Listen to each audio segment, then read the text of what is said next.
यह रही गौतम बुद्ध की एक प्रेरणादायक मोटिवेशनल कहानी जो आपके मन को शांति और प्रेरणा से भर देगी। क्रोध का उत्तर मौन से बुद्ध की प्रेरक कहानी। एक दिन भगवान बुद्ध अपने शिष्यों के साथ किसी गांव में प्रवचन देने पहुंचे।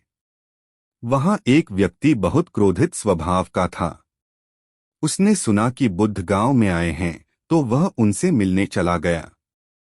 जब वह बुद्ध के पास पहुंचा तो बिना कुछ सोचे समझे चिल्लाने लगा, तुम झूठे हो, तुम लोगों को धोखा देते हो, तुम्हारी बातें किसी काम की नहीं हैं। वह व्यक्ति लगातार अपशब्द कहता रहा, लेकिन बुद्ध शांत बैठे रहे। उनके चेहरे पर न तो गुस्सा था न ही कोई प्रतिक्रिया। कुछ देर बाद जब उस व्यक्ति का गुस्सा ठंडा हुआ तो बुद्ध मुस्कराए और बोले, भाई, अगर कोई तुम्हें कोई उपहार दे और तुम उसे स्वीकार न करो तो वह उपहार किसके पास रहता है? वह व्यक्ति बोला, जिसने दिया है उसी के पास रहेगा। बुद्ध बोले, ठीक वैसे ही जब तुम मुझे अपशब्द देते हो और मैं उन्हें स्वीकार नहीं करता तो वे तुम्हारे पास ही रहते हैं। तुम अपने क्रोध को खुद ही जलाते हो। यह सुनकर वह व्यक्ति स्तब्ध रह गया। उसकी आंखों में आंसू आ गए। उसने बुद्ध के चरणों में झुककर क्षमा मांगी और कहा, प्रभु, अब मैं समझ गया कि क्रोध किसी और को नहीं, पहले हमें ही जलाता है। बुद्ध ने शांत स्वर में कहा, जो स्वयं पर विजय पा लेता है वही सच्चा विजेता होता है। सीख है, क्रोध का उत्तर क्रोध नहीं बल्कि मौन और समझ से देना चाहिए। जो व्यक्ति स्वयं को नियंत्रित कर लेता है वही सच्चा ज्ञानी है। क्या आप चाहेंगे कि मैं एक और बुद्ध की प्रेरणादायक कहानी लिखूं, धैर्य और सफलता पर?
गौतम बुद्ध की रोमांचक कहानी, लगभग 600 शब्दों में।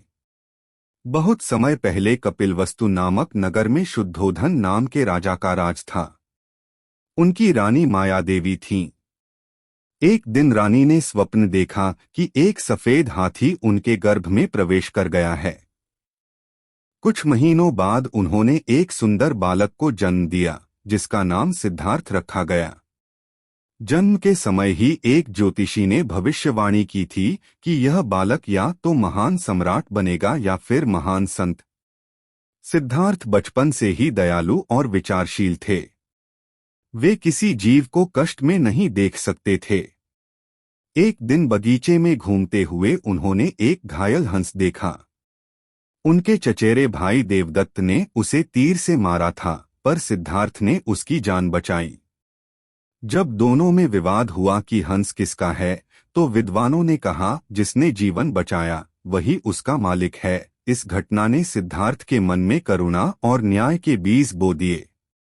युवा होने पर उनका विवाह सुंदर राजकुमारी यशोधरा से हुआ और उन्हें राहुल नाम का पुत्र हुआ। राजमहल में सभी सुख सुविधाएं थीं, पर सिद्धार्थ का मन इन विलासों में नहीं लगता था। एक दिन वे रथ पर नगर भ्रमण के लिए निकले। उन्होंने क्रमशः एक वृद्ध, एक बीमार व्यक्ति, एक मृत शरीर और एक सन्यासी को देखा। इन दृश्यों ने उनके जीवन की दिशा ही बदल दी।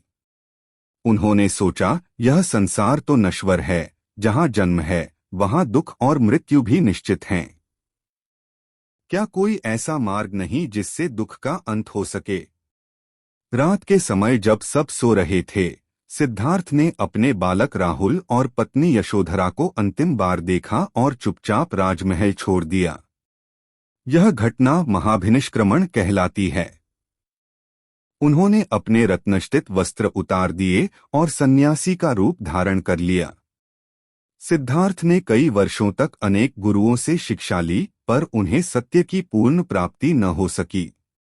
फिर उन्होंने उरुवेला, बोधगया के पास एक पीपल वृक्ष के नीचे ध्यान लगाना शुरू किया और निश्चय किया, जब तक सत्य का ज्ञान न हो मैं यहाँ से नहीं उठूंगा। कई दिन तक निरंतर ध्यान में डूबे रहने के बाद एक रात उन्होंने ज्ञानोदय प्राप्त किया।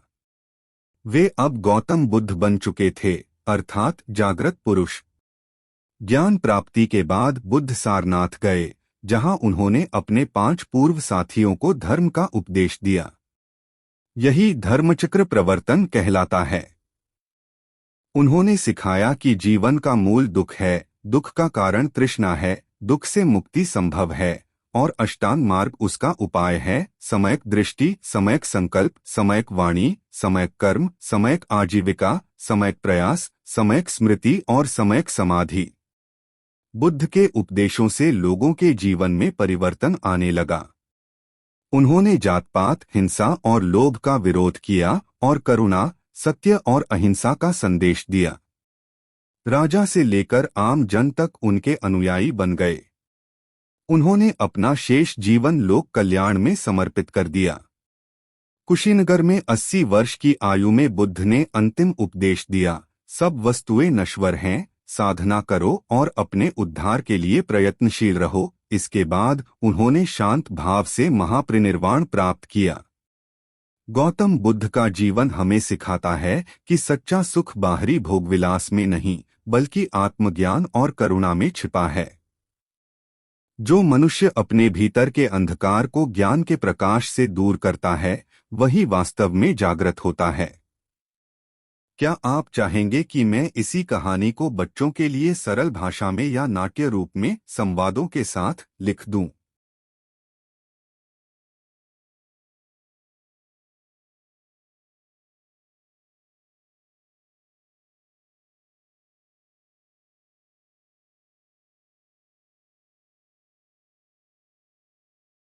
गौतम बुद्ध की रोमांचक कहानी, लगभग 600 शब्दों में।